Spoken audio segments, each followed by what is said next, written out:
Oh, maganda ba? Oo, maganda nga pero alam mo kung anong problema? Tumbok tong bahay mo at alam mo kung anong ibig sabihin nun. Sa'yo lahat ng kamalasan. Ito, 2023 na, naniniwala ka pa rin sa mga tumbok-tumbok na yan. Totoo yun. Ang dami kong kilalang tumbok ng bahay at hanggang ngayon nagdurusa pa rin sila. Hindi yan totoo. Kasi kung totoo yan, matagal na kaming minamalas. Lahat daw ng bumibisita sa mga bahay na tumbok ay maagang nagiging ko. Halika, magmirenda ka dito sa kusina. Halika. May binyag pa akong pupuntahan mamaya. Kung magkakape pa ako, baka palit ako. O, muna lang ako. Oo, natatakot ka lang, no? Kasi tumbok tong bahay namin. 2023, naniniwala ka pa rin sa mga ganyan. O, sige. Sige na, alis na ako. Bye. Sino ito?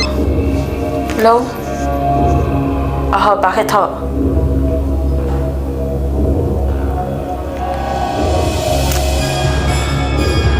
Halika, pasok ka sa bahay namin. Pasensya ka na, hindi pa ako nakapaglinis ha. Masyado kasing busy ngayong week. Okay lang, ano ka ba? Alam mo, buti hindi ka natatakot no. Natumbok tong bahay namin. Dami na rin nagsasabi niyan. Alam mo, kung oras na ng tao, oras na niya. At walang kinalaman yung tumbok-tumbok na yan. Sa bagay, may point ka. Tapos ka na kumain?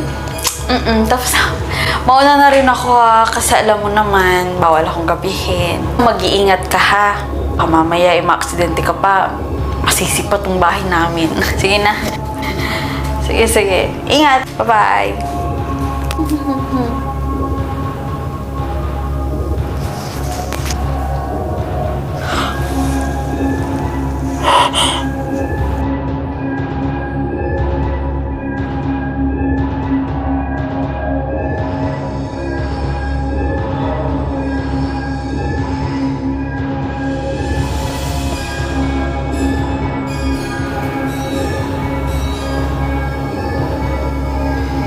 Maniniwala na ba tayo sa tumbok na yan?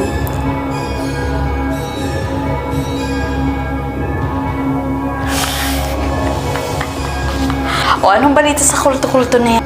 Ilang buhay na yung nakuha natin pero hanggang ngayon di pa rin pagising yung anak natin? Di pa rin ba magaling?